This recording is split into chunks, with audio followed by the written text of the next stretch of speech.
Fiesc, Indústria Forte é Desenvolvimento. E o SESC, a Organização das Cooperativas do Estado de Santa Catarina, informam. A seguir, Estado de Excelência. Está no ar mais uma edição do Estado de Excelência, que tem o apoio da USESC, da FECOAGRO, da Fiesc, da ENGE, do Sistema FEComércio SESC-SENAC, da FAESC, do Cicobi e da Aurora Alimentos. Esses são os destaques do programa. O Tratado de Assunção, que instituiu o Mercosul, completa 30 anos. O Tratado de Integração Mercosul é extremamente relevante para a economia de Santa Catarina, como é também para o Brasil. No quadro Memória, prestamos homenagem a um dos pintores mais importantes das artes plásticas catarinenses, Silvio Pléticos, falecido em 9 de março de 2020. O homem é um ser criativo, por natureza. Agora vamos às informações de mercado. Oferecimento FAESC, a Federação da Agricultura e Pecuária de Santa Catarina. Mais uma cooperativa afiliada ao Cicobi Central Santa Catarina, Rio Grande do Sul, recebe os nossos cumprimentos pelo aniversário de fundação. É o Cicobi Trentocred, de Nova Trento. Foi no dia 15 de maio de 1998, com 23 agricultores, que o Cicobi Trentocred foi fundado. A cooperativa foi fundada por 23 agricultores. E hoje, qual a dimensão dela? Atualmente já somos mais de 31 mil associados em 10 municípios de Santa Catarina e pretendemos expandir ainda mais, levar a essência do cooperativismo para muitas famílias e possibilitar as melhores soluções financeiras para as pessoas físicas e jurídicas. Quais fatos marcaram a trajetória do Cicobi Trentocred? No dia 18 de novembro de 2009, conquistamos a livre admissão de associados. Passamos, assim, a demitir sócios de todos os segmentos de mercado e aumentando a nossa área de atuação. Mas eu gostaria de destacar que foi um grande desafio abrir a cooperativa para atender agricultores no primeiro momento. Conquistamos associados, credibilidade e, graças a muita dedicação e trabalho, conseguimos expandir. Hoje estamos trabalhando e modernizando nossas agências para atender cada vez melhor os nossos associados. Altair, quero cumprimentá-lo e também aos demais dirigentes, funcionários e associados do Cicobi Trentocred pelo aniversário de 23 anos da cooperativa, com votos de mais sucesso ainda. Quero agradecer a você, Raimundo, pela oportunidade de contar um pouco da história do Cicobi Trentocred e desejar a todos uma ótima semana. Grande abraço e obrigado a todos.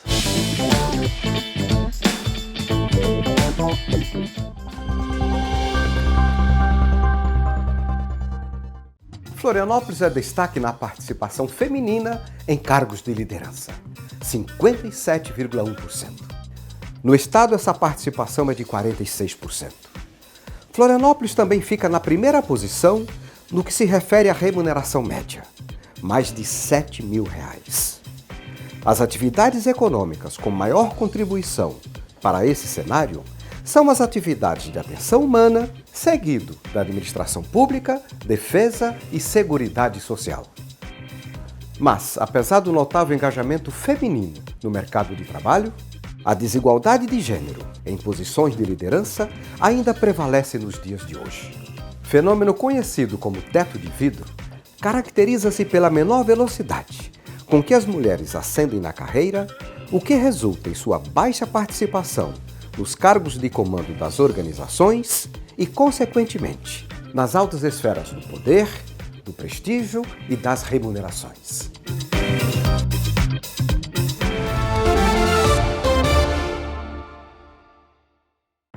Celebrando os 30 anos do Tratado de Assunção, que instituiu o Mercosul, a presidente da Câmara de Comércio Exterior da Fiesc, Maria Tereza Bustamante, reuniu, num evento online, o embaixador Michel Arslanian Do Ministério das Relações Exteriores, Alexandre Lobo, subsecretário de Negociações Internacionais do Ministério da Economia, e Fabrício Pazini, gerente de Políticas de Integração Internacional da CNI, a Confederação Nacional da Indústria, para debater os avanços e os desafios do bloco formado por Brasil, Argentina, Paraguai e Uruguai. Eu posso lhe dizer que no primeiro momento a celebração dos 30 anos é extremamente gratificante porque ela representa um momento necessário de maior integração, de maior harmonia, maior equilíbrio entre países fronteiriços, tem deixado um balanço extremamente positivo. E acho que hoje ninguém questiona o fato de que o Mercosul também contribuiu para consolidar a democracia na nossa região. A preocupação com a democracia ela se faz perceber desde o início do processo de integração, a ponto de que, em determinado momento, a democracia passou a ser uma condição para você ser membro do Mercosul. Isso foi estabelecido em tratado.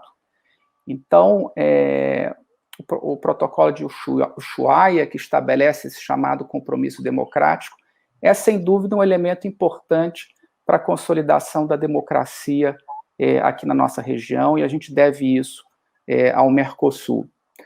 Um outro elemento também que nunca custa a gente relembrar, que até um pouco antes do Mercosul, a hipótese de conflito armado entre Brasil e Argentina não era algo assim totalmente descartado. Havia um ânimo de rivalidade e de desentendimento em que a hipótese de beligerância estava na mesa.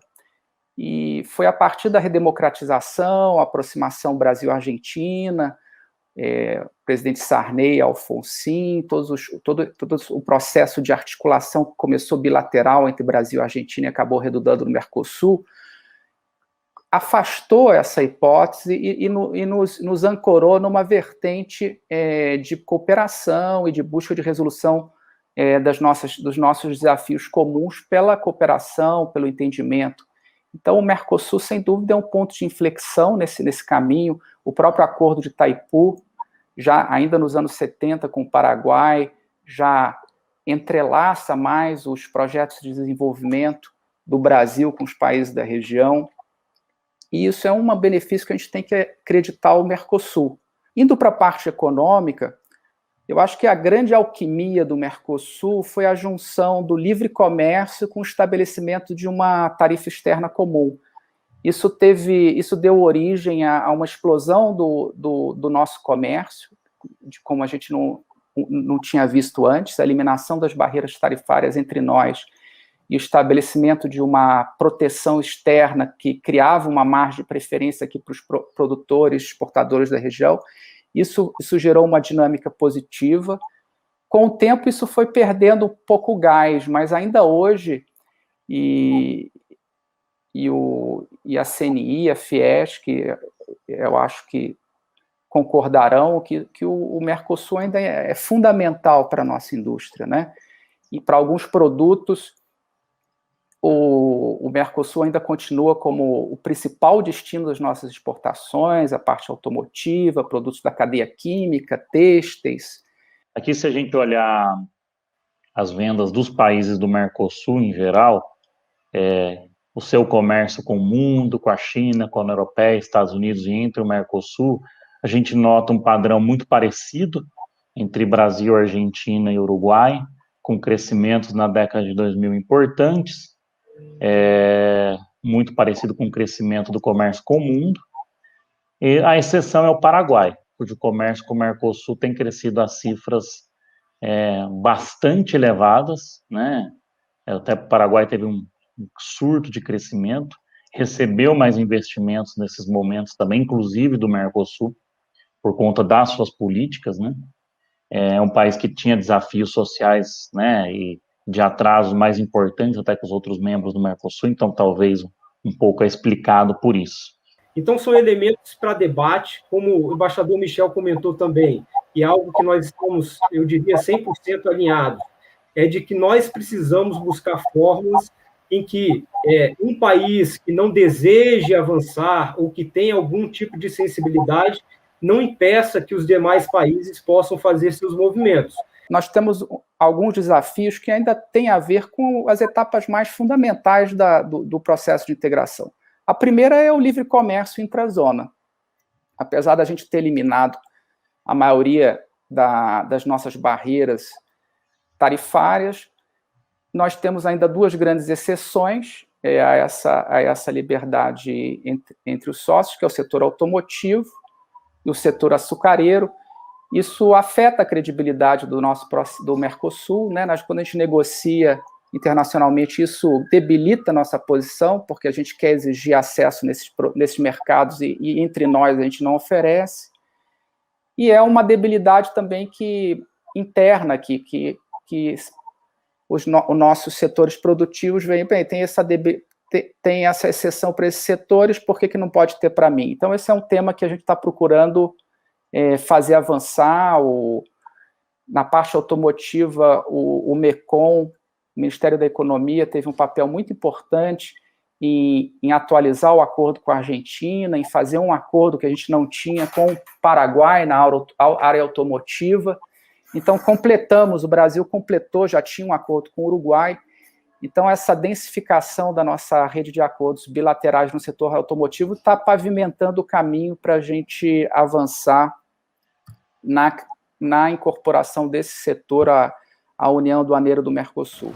O Mercosul tem essa situação hoje, que o Brasil defende essa redução de imposto de importação rápida para colocar o mercado interno numa concorrência bastante acelerada, e, de um outro lado, a flexibilidade de negociar acordos comerciais com outros países, que tanto uma quanto a outra alternativa posta na mesa pelo Uruguai e pelo Brasil são importantes, mas nós temos que reconhecer que tanto reduzir a tarifa externa comum exige parcimônia, exige muita cautela e muita serenidade, porque nós estamos falando de geração de emprego, geração de riquezas, como a flexibilidade de negociar com outros países exige também ter clareza de como é que nós vamos colocar esse acerto que se tem até hoje, o balanço que se chegou de acordo de facilitação de comércio, acordo de investimento, regra de origem, uma série infinita de outros temas que se negociam ao longo de 30 anos e que têm que ser preservados. Claro que podem ser preservados, mas não pode ser da noite à manhã. Então, nós também defendemos que se abra o mercado desde que o setor industrial tenha o direito a pautar em que ritmo e o que deve ser aberto. Ou fazer a flexibilidade do Mercosul é importante, mas temos que ter clareza que ela tem que ser feita de uma maneira muito tranquila, muito devagar, porque nós queremos negociar com qualquer país. Os Estados Unidos, em este momento, seria a melhor atração para um acordo de livre comércio, mas não é exatamente o que nós temos na mesa. Não obstante os desafios que envolve um tratado de livre comércio dessa magnitude e complexidade, os benefícios da integração vão além da economia. Um dos alvos principais do Mercosul é o estabelecimento de uma cidadania regional. Nesse sentido, foi estabelecido um plano de ação com o objetivo de implementar uma política de livre circulação de pessoas na região, a igualdade de direitos e liberdades civis, sociais, culturais e econômicas para os nacionais dos Estados partes do Mercosul.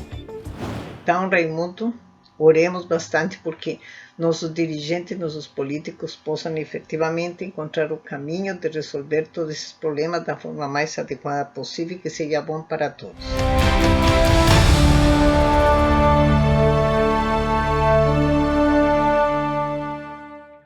Vou me valer do acervo do Programa Estado de Excelência para prestar homenagem a um dos pintores mais importantes das artes plásticas catarinenses, Silvio Pléticos, falecido em 9 de março de 2020, aos 95 anos. Sua pintura é uma estrutura de resultados poéticos, quase metafísica. Algumas vezes, reconduz o espectador à reflexão, a indagações sobre o destino do homem e seus caminhos, descaminhos, de beleza, imaginação e força criativa. com essas palavras, o poeta catarinense Rodolfo Bell descreveu a obra de Silvio Pléticos. Nascido em Pula, na Croácia, quando a cidade, banhada pelo mar Adriático, ainda pertencia à Itália. Pléticos chegou a Santa Catarina nos anos 60 e, com sua pintura vanguardista, se tornou referência para a geração que despontava no cenário artístico local. Acompanhe trechos da entrevista que gravamos com ele no verão de 2015. Eu comecei aqui a dar aula. O Rodrigo de Aro, artista, poderia confirmar isso, porque era o colega do pai dele. E Rodrigo era guri. Ele mesmo fala, 2 tempos em Santa Catarina, antes e depois da vinda do Pléticos. Hoje tem escola de arte na própria universidade. Meus alunos são professores. A grandeza de sua obra e a atuação como artista e educador revelam paixão pela arte. Uma paixão tão intensa que, quando era jovem, chegou a dispensar uma namorada. Olha só essa história. De fato, um dia, eu pintando, estudando Van Gogh, lembro bem, estava na cadeira aí. Silvio, que moça linda que tem embaixo. Meu Deus, eu tinha marcado o encontro. Vai embaixo, fala para ela que morri e que me enterraram ontem. Pensa onde um artista chega, sacrificar a coisa mais linda do mundo para estar dentro. Isso é a meta. Porque quando eu consigo isso com alguém, digo, oh, tua pintura não interessa nada, você interessa.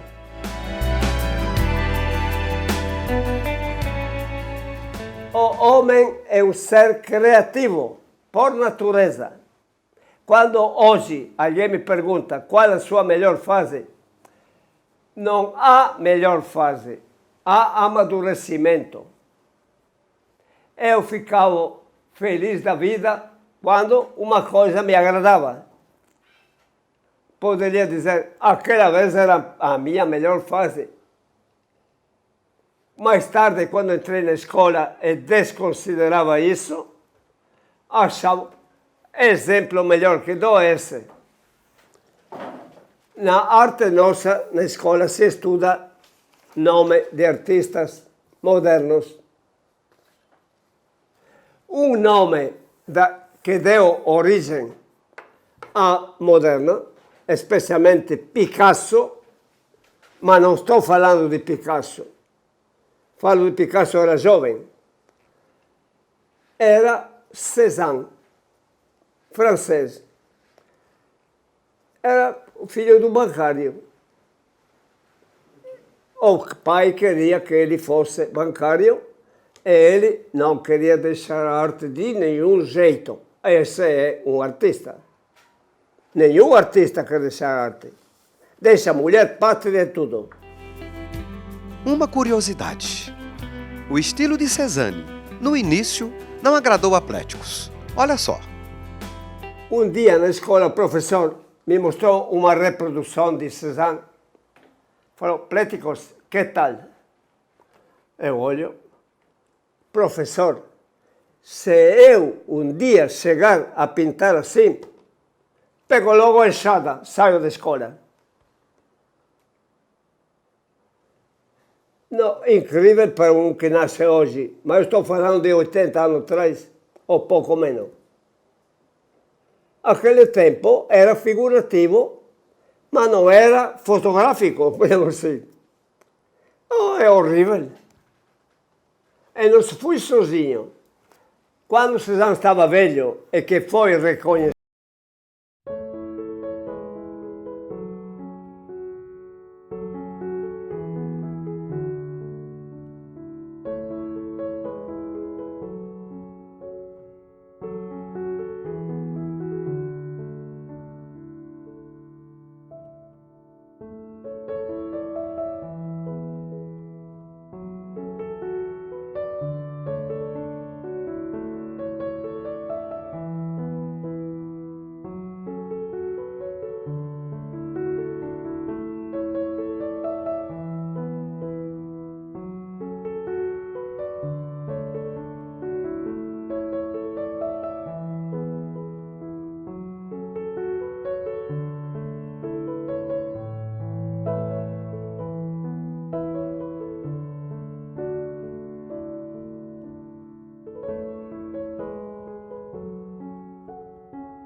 a profissão de arte se pode ensinar, mas a essência não.